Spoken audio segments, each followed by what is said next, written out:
1 minute.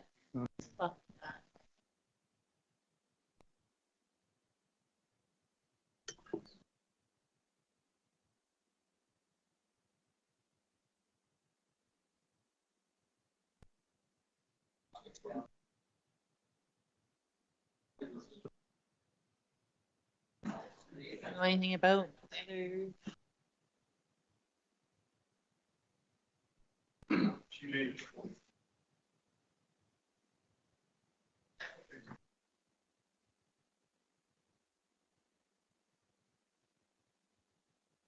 Good evening, everyone, and welcome to our City of Powell River Council meeting for October 24th, 2024 at 7 p.m. I want to acknowledge that we're holding this meeting on the traditional territory of our neighbors, the Tla'amin Nation. I also would like to announce that the Mayor and Councillor Isaacson are both away with leave tonight. So we'll open with announcements. Do any of us have announcements tonight? Councillor Almeida. Thank you, Chair. At least one quick one that I'm aware of. This coming Saturday, the 26th, our Parks and Rec and Culture Department are hosting the Health and Wellness Fair from 10 to 2 at the complex. Admission is free. You can read all about it on the main page of the Parks and Rec and Culture site, which is powellriverprc.ca, and hope you can make it out. Thank you, Councillor Doak. Councillor Palm or Elliott? Councillor Elliott. Thank you, Chair. So in our community, once upon a time, we used to have a Halloween ball at the Dwight Hall on a regular basis, as it was super popular, and people have been really missing it. So I understand this Saturday, October 26th, the Halloween ball is back, and tickets are available, I think, at 32 Lakes and River City Coffee. And I don't know if it's sold out or not, but I was really excited to see it on the agenda, that it's back, and I hope people fill up the hall and have a great time at the Halloween ball. Thanks. Yes, and we'll have to watch for all those kids on Halloween, which is next Thursday night, I believe. Yes. Thank you. Adoption of the agenda, any changes by anyone? Councillor Dowd. Yeah, I have one item I'd like to add to the agenda under correspondence, Acting Mayor, and it's from me. I'll just read it out. It's one line. It's to Mayor Wasno and Council. This is my resignation from the position of Municipal Director of the Cathett Regional District. Sincerely, George Dowd. And I'd like that placed on the agenda under correspondence. Thank you, Councillor. I'll move as amended. Thank you, Councillor Almeida. Second. Any other changes? Second for the accepting the agenda as amended. Oh, sure. Councillor Elliott, discussion? All in favor? Unanimous. Thank you. Adoption of minutes. We have minutes for the regular council meeting held October 10 and minutes for the special council meeting held October 10. Any comments with regard to that? Councillor Elliott. I would move the minutes of the regular council meeting October 10th, 2024, and the minutes of special council meeting October 10th, 2024 be adopted. Second, Councillor Almeida. Any discussion? Seeing none, all in favor? Unanimous. Thank you. Delegations. Joe Hargett regarding purchase of road dedication. Mr. Hargett.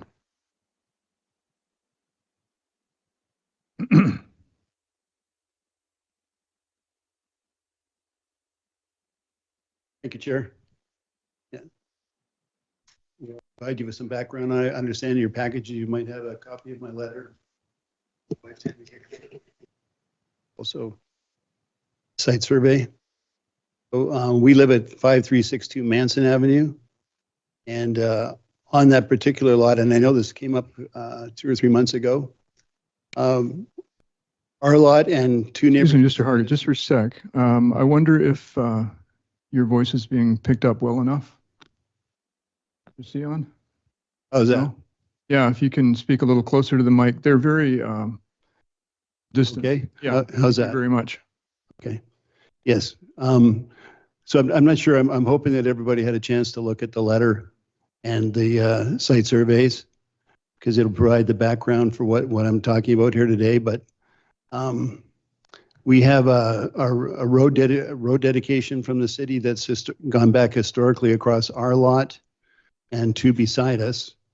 The difference is the difference between our neighbors' lots and ours is that ours is about 3¼ acres. And this road dedication is very close to Manson.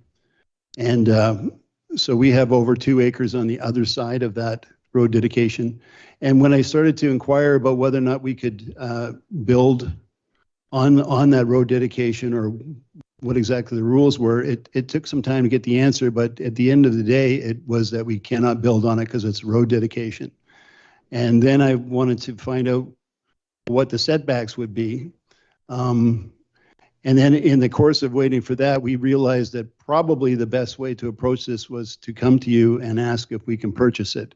Because the way of our property, the best place to build is on the road dedication, or at least very close to it. And then we've also been told that we can't run any services over the road dedication, so it's really restricted where we can build.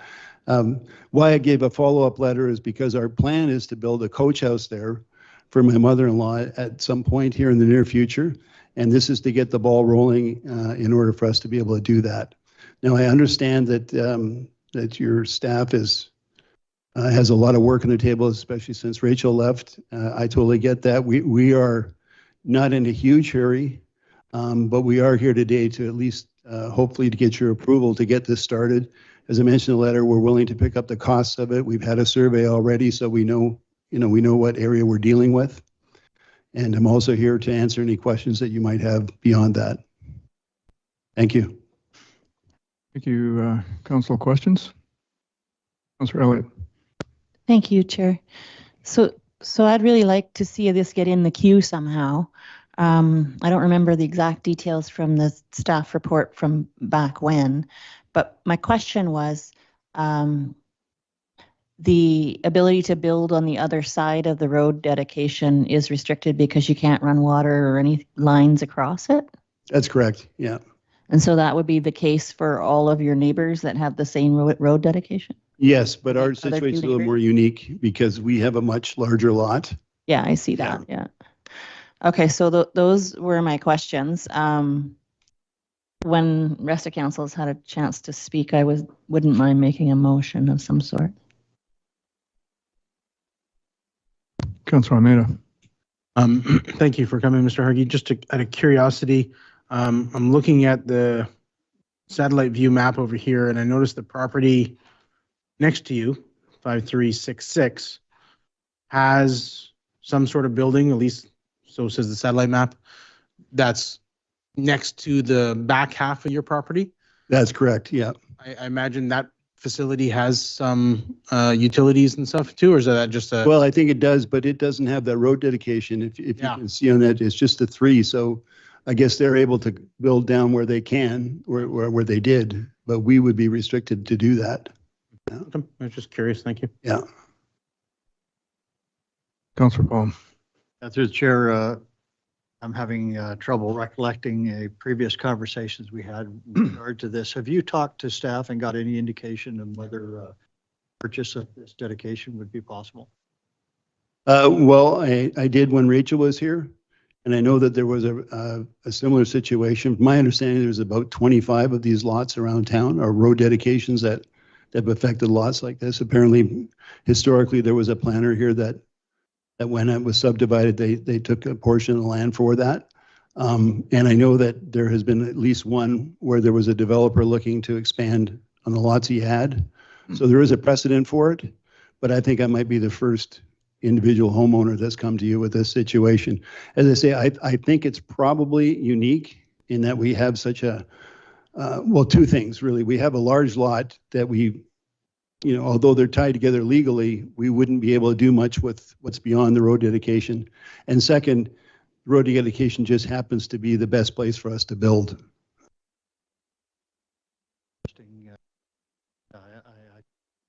I'm a family member. Wondering if staff has any information to share with us in regards to possible purchasing. Would that happen? Is there, first of all, or what's the process? Through the chair, in speaking with Director Gao, who would normally be at this meeting to answer that question, his recommendation was that should this be something council's interested in, he would bring a report forward to start the process.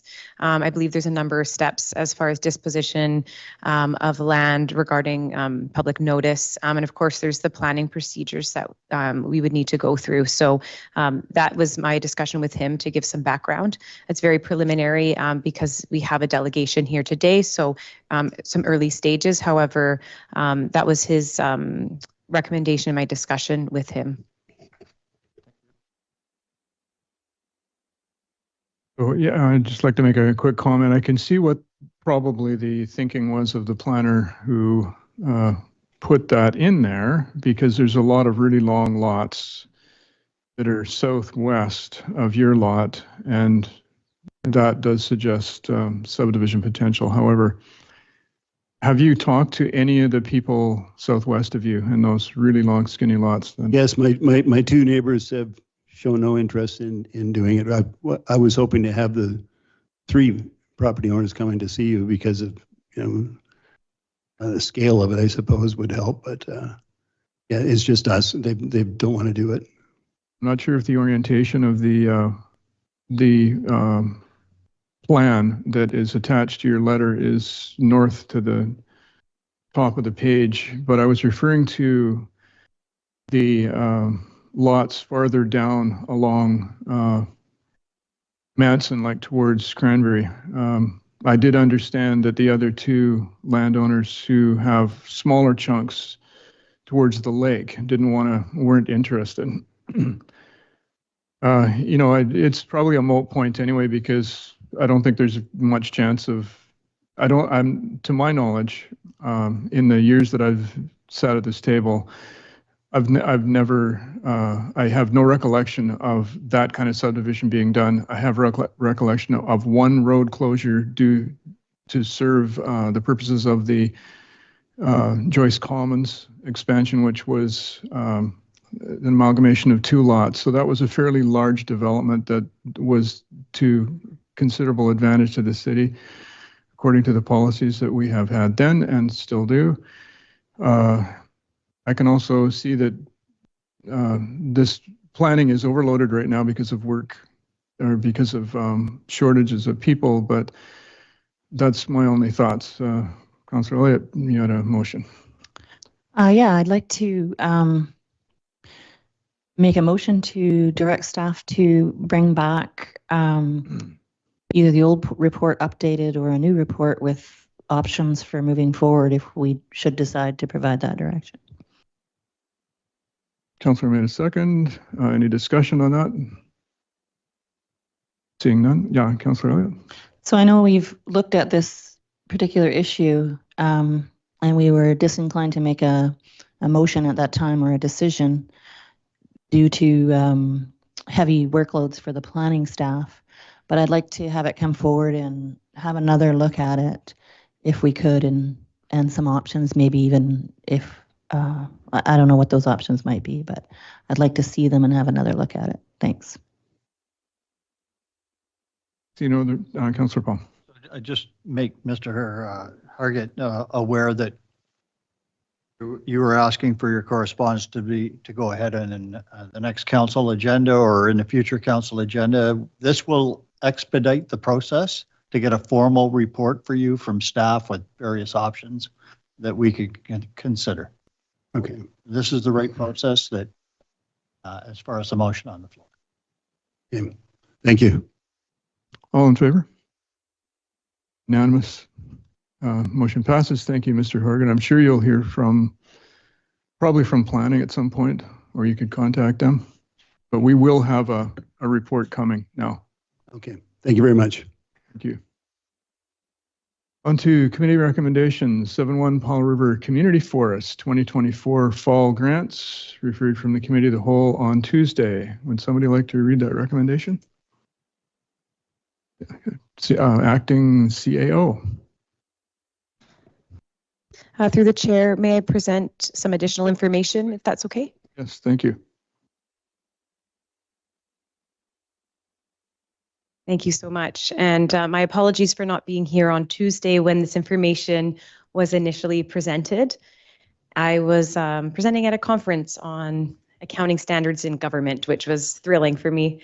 And unfortunately, I missed this meeting, but I was able to watch it live stream. And I noted that there were some questions on the financial implication section of the report. And so before council makes final decisions, because I wasn't here to reiterate it, I wanted to come forward and let council know that we've double checked the financial implication section and that it is fully correct. I understand that the concept can be, I guess, hard to grasp at times. So for some high level background for council and for the public, the community forest is fully owned and controlled by the city. And the city has made a bylaw that states that all funds must be run by the Powell River Community Forest Board of Directors. But City Council, at its sole discretion, directs where those funds go. The bylaw does require that the funds be spent on capital projects can't be of a regular nature for a city, if that's where the funds go. And so this would be things like sewer and water, right? Not a super big benefit to the community around us. Those are just for city taxpayers. So most of the funds have been directed to Parks and Rec, which are very community focused sort of capital projects. Some funds have been directed to transportation and accessibility and culture as well. But about 75% of the funds used by the city have been used for those purposes. So I just wanted to add that background. What is the city's need for that type of capital? It's very high, right? We don't have the savings to replace the rec center, for example. So when the funds go to nonprofits, we raise taxes to cover those costs. And so that's how property taxes and community forest dividend are connected. The community forest dividend would never be used to subsidize operations. But in effect, if the city needs the capital money and we give some externally for other wonderful benefits to the community, we need to raise taxes to get that money to service the other capital needs. So that's the correlation there. And it's not as straightforward as the correlation between, say, grants and aid and property taxes. So it's a little bit of an indirect impact. And I just wanted to make sure that that was reiterated and that council and the public knew that there were no errors with that section. I'll also note the financial implications section is very common in our reports, as you know. They're in most reports, and generally they comment on the total cost compared to a budget, for example. And to add context, we often correlate the information back to an average single family dwelling terms, because that gives kind of some context to the information. So the approach taken with that report is very much in line with the other reports. It is staff's job to present information so that council can make fact-based decision-making and so that we can be as transparent as possible with the public. And so just wanted to reiterate the purpose behind the financial implications section and speak to some of the questions that I heard come up on Tuesday but was not here to answer. With that, I will close off my time. If there's any questions, I can answer those. Thank you. Before I go to you, Councillor Palm, I just want to ask one question, and that is if you're going to spend money on anything, you need to raise funds for it. Now, that's a particular use of the word raise. Would it not be fair to say that that same use is accurate in, or it's the same use that in your report you're saying raising taxes? Taxes essentially are revenue generation.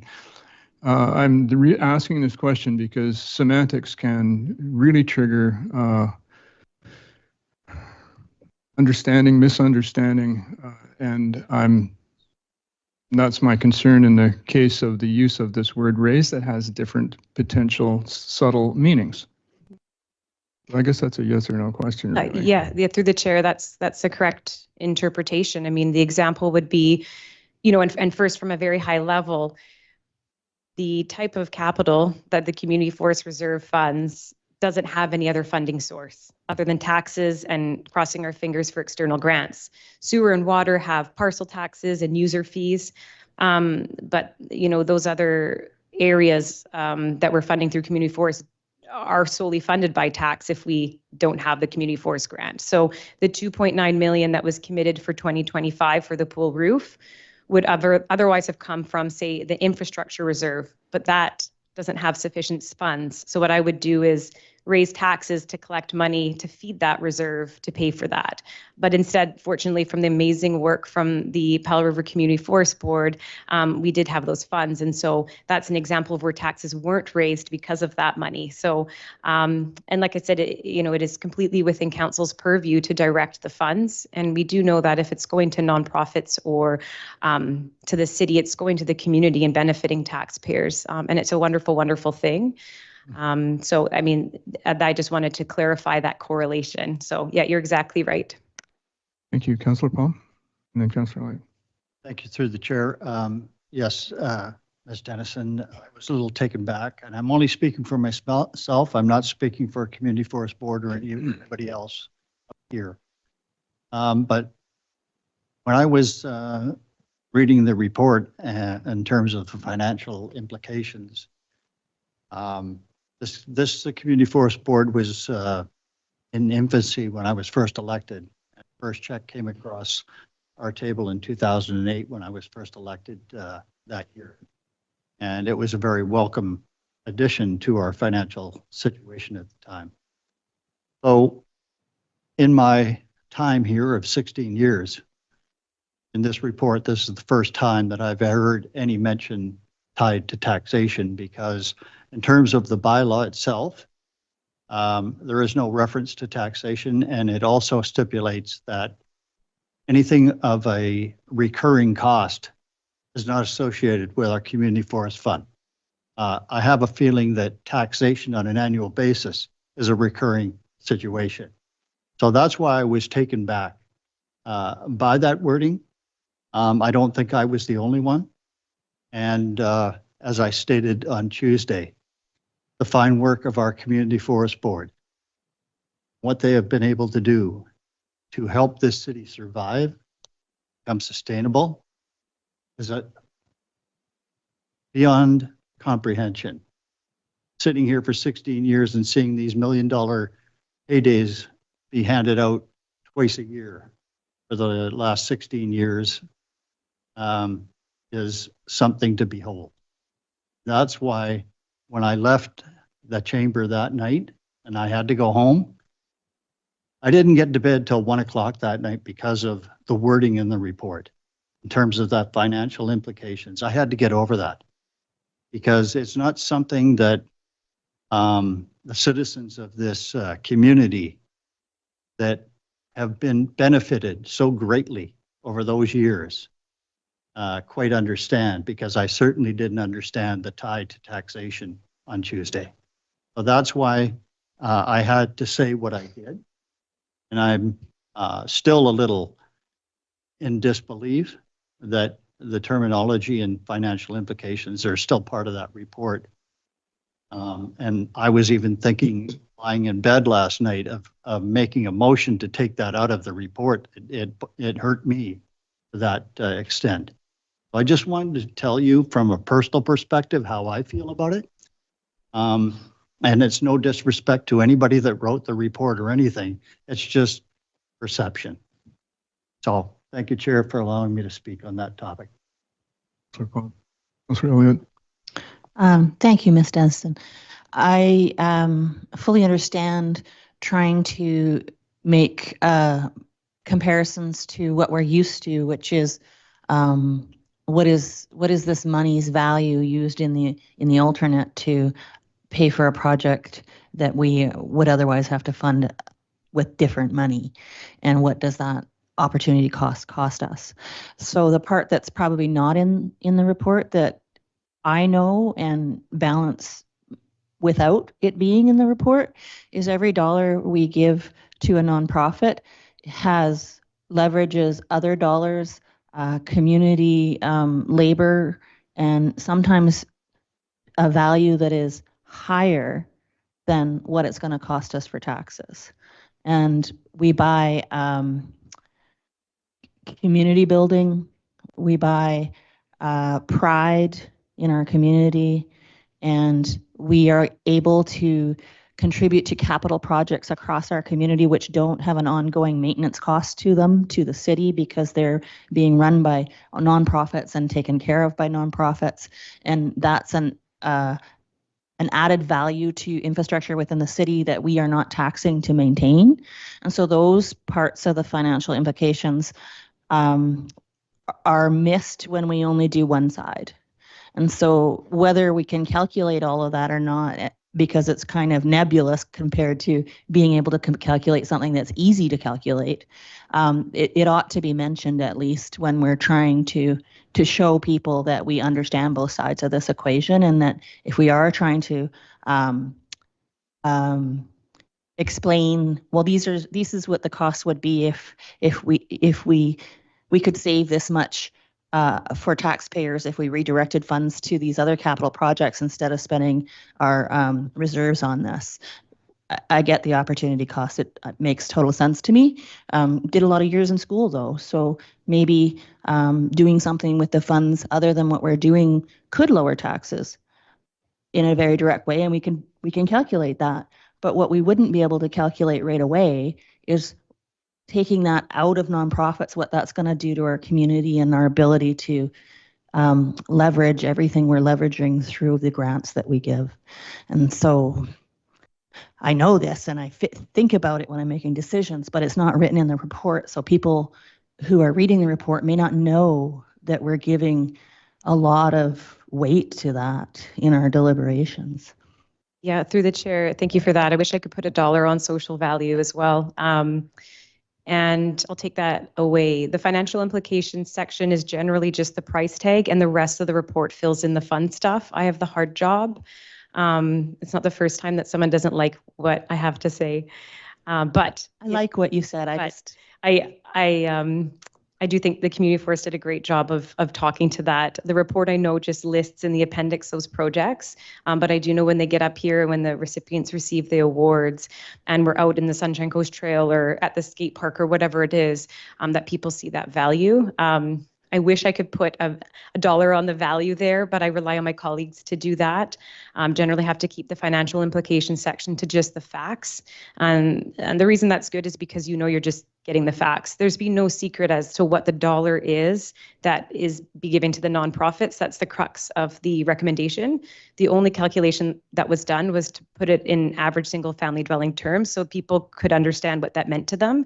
And really one way of putting it is 9% of an average single family dwelling property tax in 2024 went to these amazing social benefits, these things that they use. It's not as though they're things that they don't use by any means, but of course there is a price tag to it. And so that's what that section outlines. It was simply just taking that one big number and putting it in relatable terms and to be fully transparent. So, but thank you for that, and I'll take that away.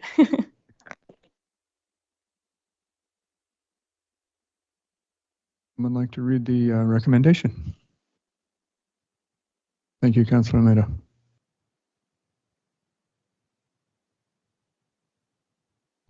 I move that council direct staff to amend the City of Powell River 2024 5-year financial plan bylaw 2742-2024 to include projects in the amount of $412,015.98 as recommended in the letter dated October 16, 2024 from the Powell River Community Forest Limited attached as Appendix A to the staff report titled Powell River Community Forest 2024 Fall Grants and dated October 22, 2024.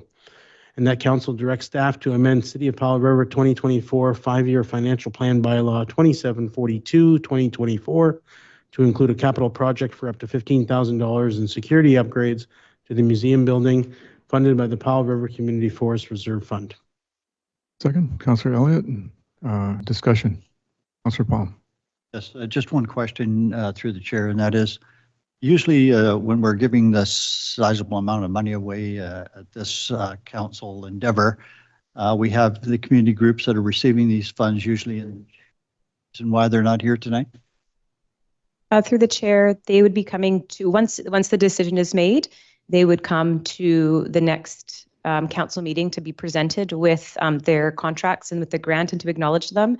The thought is that when you invite recipients and you haven't yet decided and there's discussion about the recipients, it might be uncomfortable for the potential recipients and it might fetter council decision making. So this is a process that has been followed in the recent history anyways.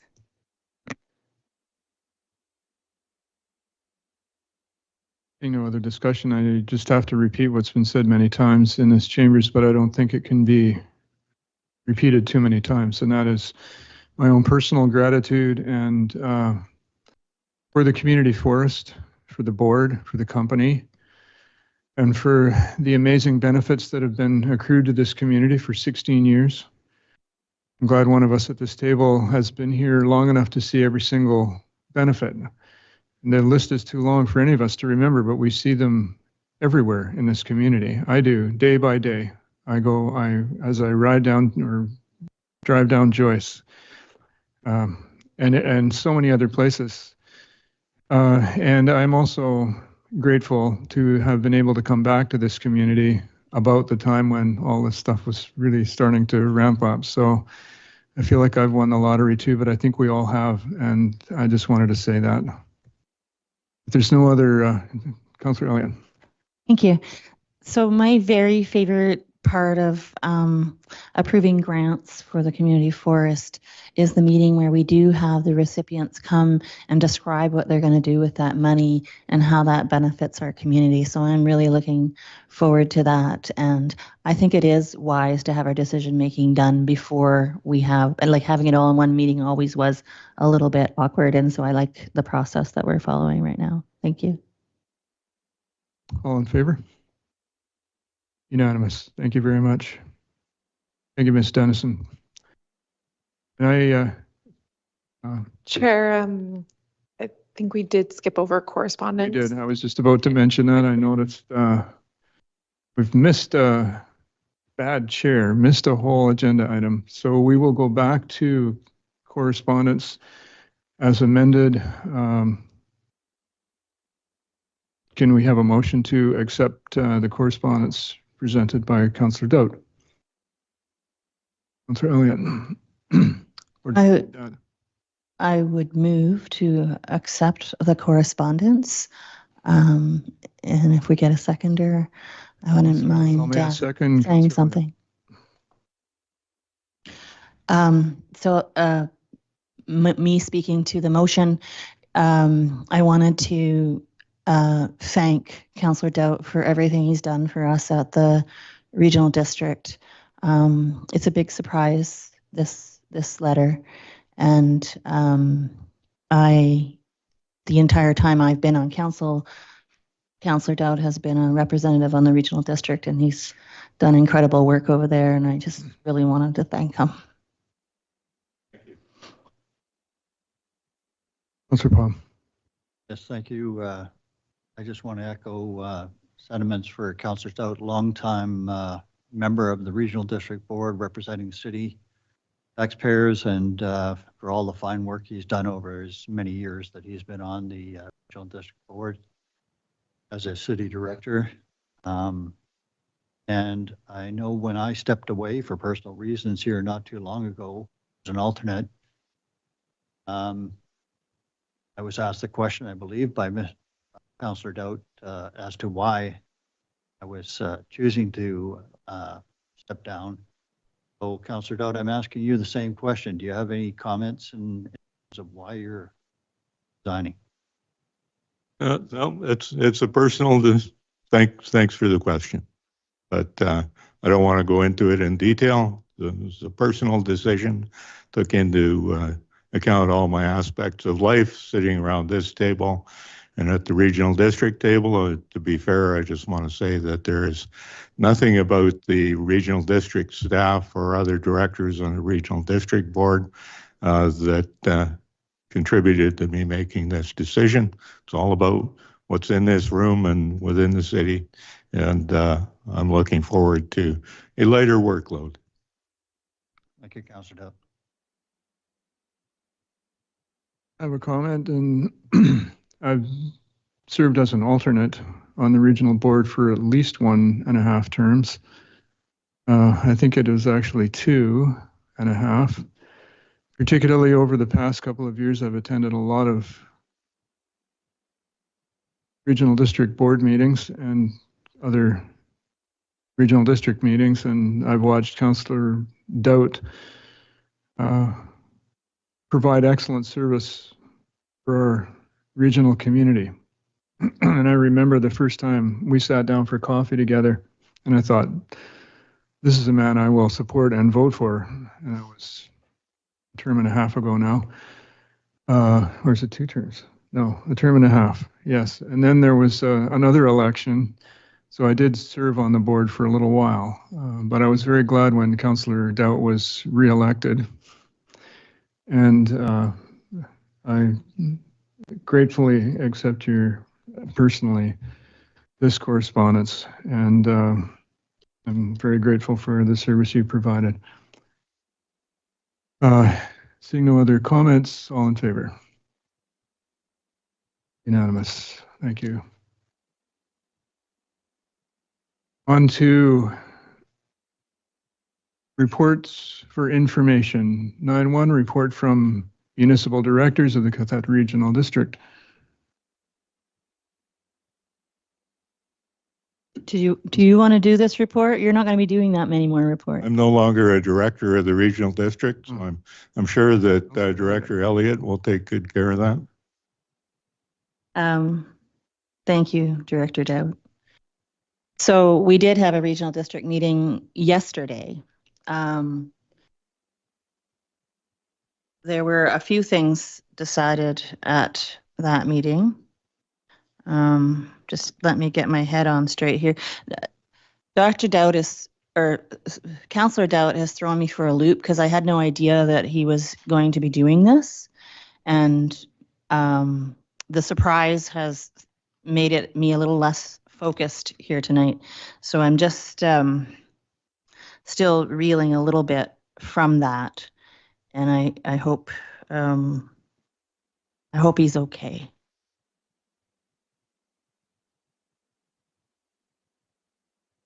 So I actually can't do the report unless I pull up the agenda. So can we come back to this?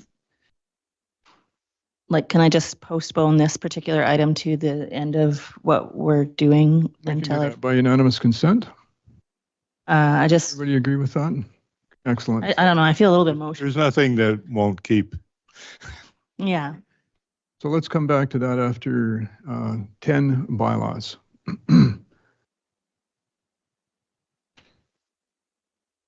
Going to rely on our deputy corporate officer or all of us to indicate when we have conflicts. 10.1, proposed bylaw 2765 permissive tax exemptions to exempt various churches from certain taxes for the taxation year 2025. Councilor Almeida. Thank you, Chair. And just for the benefit of those in the audience and watching, there are 4 different segments of this, of different taxation bylaws. Part of it is because some of the bylaws, members of council have some conflicts that might need to step out. And so we had to break it up for that purpose. They were all discussed at a previous committee of the whole meeting, and this is their final adoption. So I move that permissive tax exemption bylaw 2765 2024 be adopted. Second, Councillor Palm, any discussion? Than what Councillor Mayda just offered, Councillor Dowden. Oh, I just, well, I was going to say something anyway. So I want everybody to understand, as they're watching, that council has discussed these permissive tax exemptions quite a number of times. This isn't the first time we're talking about them, and we're passing them in bunches right now, but it's not as if we're not paying direct attention to each and every individual one. I think they've been in front of council at least 3 times, probably more, and they've been well studied, and the decisions have been made the best we can. I just want to explain that we're not just tripping through these without thinking about them.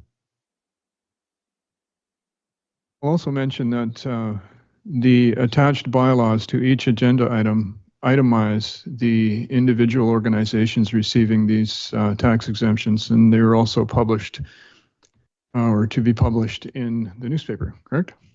Thank you, Theo. All in favor? Unanimous, thank you. 10.2, proposed bylaw 2766, permissive tax exemption to exempt various organizations from certain taxes for the taxation year 2025. Would somebody like to read that one? I move that permissive tax exemption bylaw 2766, 2024 be adopted. Second. Councillor Palm, any discussion? Seeing none, all in favor? Unanimous, thank you. 10.3, proposed bylaw 2767, permissive tax exemption, a bylaw to exempt a church from certain taxes for the taxation year 2025. I need to step out, Chair. Can you itemize exactly why that is, please, Councillor? Thank you. This is this particular bylaws for the Living Water Foursquare Church, which I attend. So while I don't benefit from anything the church does financially, it just figured I'd step out. Thank you.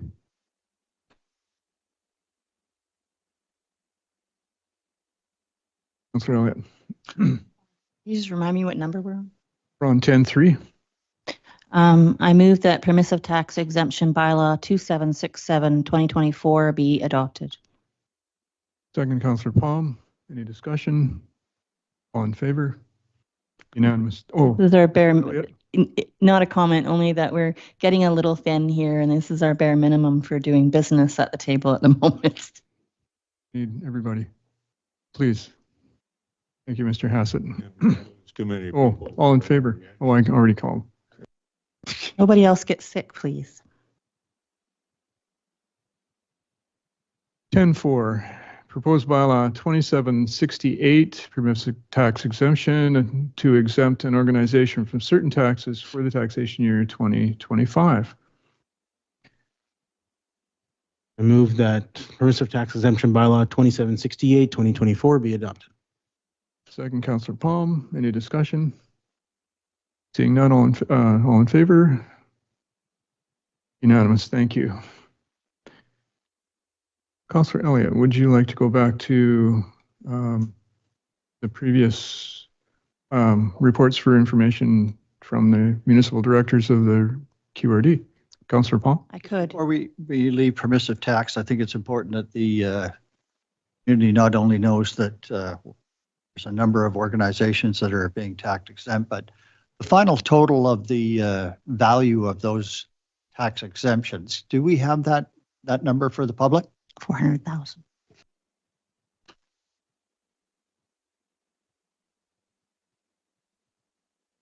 Through the chair, it is just slightly under 400,000 in municipal taxes. And because it's an exemption of the assessed value, it also offsets the taxes that we collect for other taxing authorities. I just might mention that this is another way that we support many highly worthy and valuable social enterprises in this community, and Councillor Elliott's comments with regard to the community forest monies received in this community are equally applicable to this, I believe. We truly are a fortunate community. Councillor Elliott? Thank you. Thank you for giving me the time to get organized for this report. So at our regional board meeting of the Cathett Regional District yesterday, we had some correspondence items, some of which we pulled out and dealt with some decision making. We appointed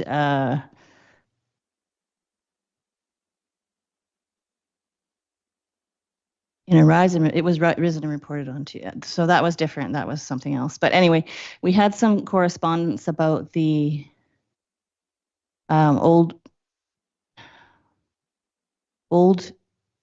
that's not the one that she pulled out though. Am I on the right agenda? I think I'm on the wrong agenda. Sorry, everybody, sorry. I'm just, I thought I pulled up the right agenda, but it looks like the wrong one because it doesn't have the business that we did yesterday on it. No, I'm not ready. As I said before, there's nothing that won't keep until the next council meeting. Yeah, so I would still defer. I could actually just maybe not report out this time and just be prepared and report out on our next council meeting, if that's okay with council. So the agenda deals with what we talked about. I needed to recall the actual decisions too, and I just yesterday was a very busy day for me. I actually had to leave and take in another meeting as well that was over and above all the regional district ones. So I spent from 10 in the morning until 7:30 at night without a break at all the entire day in meetings, and so I did not prepare today for this. No problem. The agenda is available to all of us online as well, and any of us interested in that can also watch it as a recording. And I would prefer to prepare and report out properly. So if I could just defer to the next one, that would be very nice. Thank you, Chair. I don't even think we need unanimous consent for that. So thank you, Councillor Elliott. Councillor Palm? Yeah, through the Chair.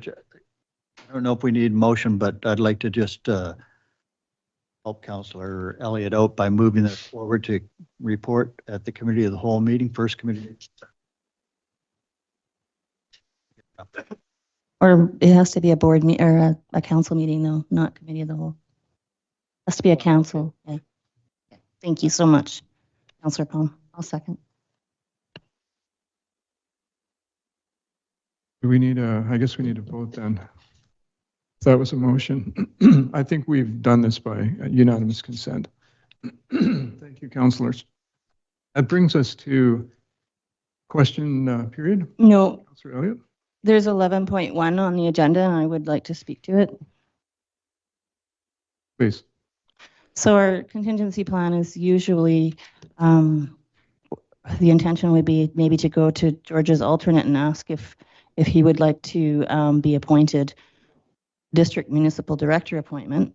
So my question, I guess my motion would be to move that we appoint Councillor Southcott as the regional district municipal director, as he was alternate for Councillor Dowd. Councillor Dowd. As right now, Councillor Southcott is my alternate, or when I was a director. So he would normally take over in the event of a vacancy. But in all the times I've been here, when we nominate a director, we also nominate an alternate for the director. Thank you. We could deal with them one at a time, though. I'm just suggesting that's probably what we need, is a director and an alternate. Deputy Corporate Officer? Through the Chair, just a reminder that both of the director appointments are expiring as of November anyway. So just a reminder that we will need to appoint both directors. To go back along 2 years ago at inauguration, council passed a motion to have the municipal director term only be 2 years instead of 4. So we'll be making decisions for both director positions today. Chair? Councillor Elliott? I believe we bumped that forward to a meeting in September, and we've already made that decision. And we had a motion to, no, we didn't have a motion? Okay, I thought we did. Was my recollection. Councillor Dowd. Wasn't going to ask this until I heard that explanation. I thought this item on the agenda was that to cover that November motion that we reappoint municipal directors in November, even though it's not November. I don't know how else it's got on the agenda. I'd like to know. Through the chair, the term expires in November, so the idea was to bring this to an agenda before November so that we can inform the regional district who the directors will be as of November. Right. So that this is coming up once and not again in November? Correct, because the expiry is as of November 1st, so. Oh, so doing the right thing. We just need to include everybody. Just curious. And through the chair, I think what you're remembering, Councillor Elliott, is this was brought up in the summer, and it was decided by council that this be just brought up when the expiry is happening. So it was forwarded to October instead of dealing with it in August. Faulty memory. So we need a bigger motion is what we need, and we don't have a seconder at this point in time. Councillor Dowd. I think the motion you're talking about is appointing Director Councillor Southcott as a municipal director. It was the one I proposed at first, but we need to appoint 2 municipal directors and 2 alternates. Just before we go forward, I'm glad to serve as alternate. I personally am uncomfortable with only 5 of us in attendance. I would like to suggest we postpone this decision till the next meeting that all of us are present. Councillor Almeida. Thank you, Chair. We don't have the time. Yeah, looking at the schedule, the next RD committee meeting is the same week as our first meeting of our committee meeting in November. So the timing doesn't necessarily work out for that. I have had some text communication with Councillor Isaacson in the meantime, and she's willing to be either stay as a sub or take a full seat on the board as well. So I feel like probably comfortably make that decision. We know the mayor's not in a position to do that right now, so I think it's, and as much as I would like to be involved, I don't have the capacity to manage it. So we've kind of got 4 people for 4 spots. Excellent. So if I understand what you're saying, Councillor Isaacson is available for either a board position or an alternate position. Councillor Elliott. My question, I guess, is going to be to Councillor Dowd whether he would be more comfortable in an alternate position. No. No, okay. And I know Councillor Palm, you also withdrew from being an alternate. Do you still feel that way? Okay. I think you made the right move postponing this because you are the alternate you can fill in until we revisit this at the scheduled time in November. Previously decided to do so. I think all is well in the world. Just a sec. So corporate officer, if I understand this correctly, we do need to make this decision now because November is too late to do it due to the expiry of the position. Yes. Otherwise, I mean, if you don't make the decision today, it would, I suppose, just be the status quo until you do make the decision. So, however, didn't plan for this, so I'm thinking. So at inauguration, you move that the term expires after 2 years. November 1st would be 2 years. So if that's the case, there wouldn't be any municipal directors after November 1st. I'm sure a motion to continue with who you have until making a decision at a future council meeting would suffice. It's a little unprecedented, but Councillor Almeida. I will toss an idea out then and see if it sticks, but I will move that Councillor Elliott remain in her position and Councillor Southcott assume Councillor Doubt's vacated position as regional directors, and council revisit this topic in November when other members of council can be present and a further discussion can be made. Councillor Doubt, are you seconding?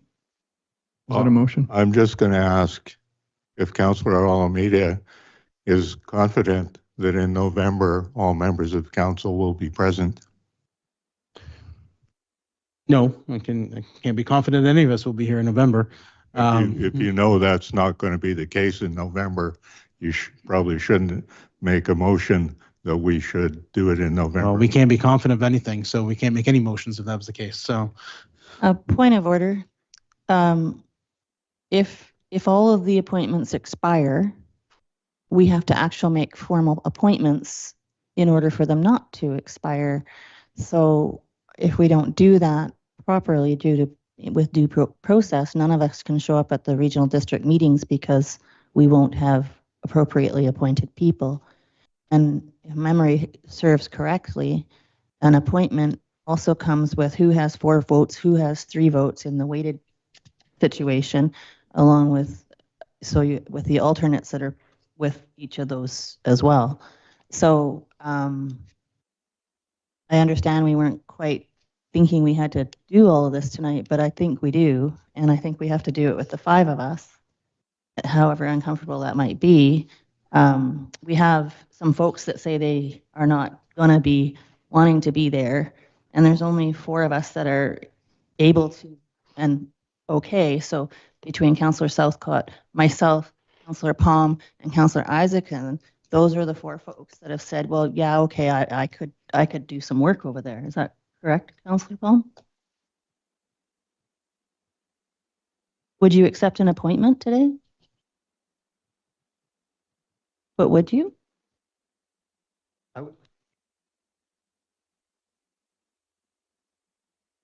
We expire November 1st. We don't have any time. No, it expires. Councillors. It expires November 1st.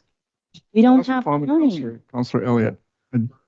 We don't have anyone to go to meetings if we don't do an appointment. Oh boy, is it time to get the gavel out? I'm not sure. I'm just speaking to due process. Yeah, I have a suggestion. It's unusual for a chair to make a motion, but I move that Councillor Southcott be nominated to the board position to replace Councillor Doubt, that Councillor Elliott and Councillor Isaacson be renominated to the positions that they hold currently, and that we defer or that we postpone the alternate for Councillor Southcott's position until all 7 of council are present. Is that a legitimate motion, Board Officer? it is, Chair. I'm just wanting to clarify. You said to keep Councillor Elliott and Isaacson as they are? Yes. Okay. Sure. So you're suggesting you would have the 4 votes then, and I would have the 3? Because it's going to matter at the next meeting. In considering that implication, however, I have been an alternate for about 8 years or 10 years now. Mm-hmm. So I'm just asking if that's what your intention was. Implicitly, that is my intention. I had not considered that, so it wasn't part of my consideration. All I was really considering was replacing Councillor Doubt in the position that he has occupied, and that I have been an alternate for him, so I would have de facto had that vote anyway. Yeah.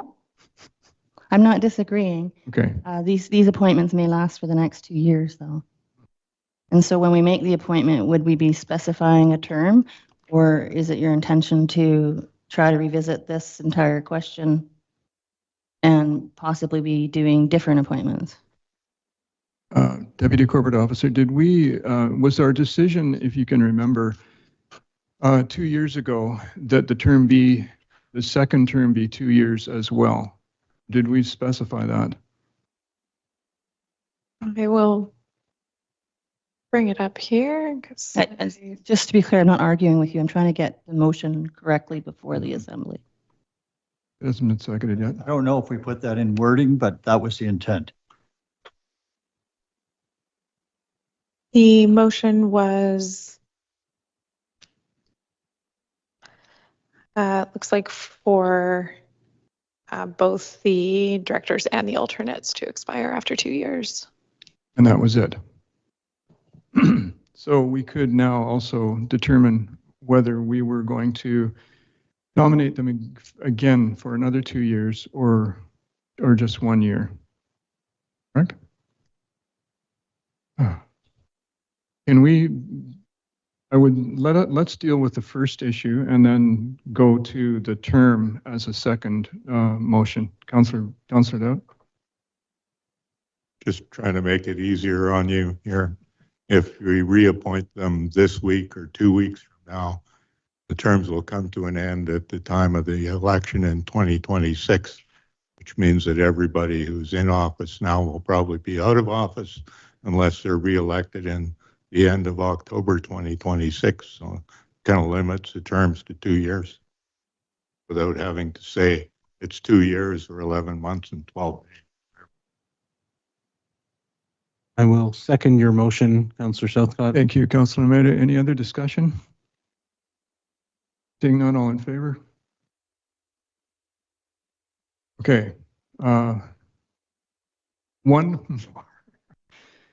So I asked Council a question. Do we want to make a decision on the term or simply go with the previous precedent that we set 2 years ago and have this for 2 terms, given that any municipal director can do like Councillor Dowd just did, and that is resign from the position if that was appropriate. Councillor Elliott. I don't think we need to decide a term unless we intend it to be shorter than to the next election. Like, that's quite obvious. I do have a question just for process-wise. Is one councillor allowed to be alternate for both municipal directors with the risk managing the idea that they're not both gone at the same time? Or is that not appropriate for a regional district? Through the chair, I'd have to double check with my counterpart at the regional district. I don't know that an alternate is necessarily required. However, if you have one alternate sitting for 2 directors, then you could run into the situation where both directors are gone, and then you're missing a director. So, from my understanding, you wouldn't have to have an alternate for one of them, but I don't think you could have the same alternate for both. But again, I'd have to confirm with the regional district. It only becomes really relevant when we have weighted votes at the regional district. It's kind of why they all have alternates, every one of them. And so I just was curious whether we could have double duty on a particular, because she could only act, as alternate for one at a time, but presuming they weren't both gone at the same time, it would be possible. But I don't know if that's something that can be done or not. We can check on that. I think it would be wise for us to explicitly state our intention as to the term of this. Would somebody like to make a motion to that effect? So I would move that the term would be to the election of 2026, unless we decide otherwise. That way it doesn't force us to do more work if we decide we don't want to. Second. Councillor Almeida, any discussion? Seeing none, all in favor? Unanimous. Thank you, Council. Do we need to visit the weighted vote scenario, since that wasn't specified? No, the motion was explicit that Councillor Southcott was taking the spot vacated by Councillor Doubt, and so those already had weights appointed to them, so I don't think it's necessary, Sounds good. unless the corporate officer says differently that we need to specify. Sorry, I was researching alternate directors. Can you specify which? Oh, do we need to specify in a motion which director has which weighted vote, or is it clear enough by the motion that Councillor Southcott is taking the vacated spot of Councillor Doubt and therefore 4 weighted votes versus the 3 that I already had? Sorry, thank you. Yes, it was clear in the motion that he was replacing. Yeah, thank you. On to question period. First of all, questions from the media. Is Mr. Galinsky on the phone by any chance? Mr. Sion? Is there anybody else on the phone or? Thank you. Questions from the gallery? Didn't lose anybody? Seeing none. Could someone read the next motion, please? Councillor Elliott? I move that council move into a closed meeting to discuss matters covered by the community charter under sections 91C, labor relations or other employee relations, the receipt of advice that is subject to solicitor-client privilege, including communications necessary for that purpose. K, negotiations and related discussions respecting the proposed provision of a municipal service that are at their preliminary stages and that in the view of the council could reasonably be expected to harm the interests of the municipality if they were held in public. And M, a matter that under another enactment is such that the public may be excluded from the meeting. Second, Councillor Almeida. Any discussion? All in favor? Unanimous. Thank you. We will now be recessing for a few minutes and then resume in camera.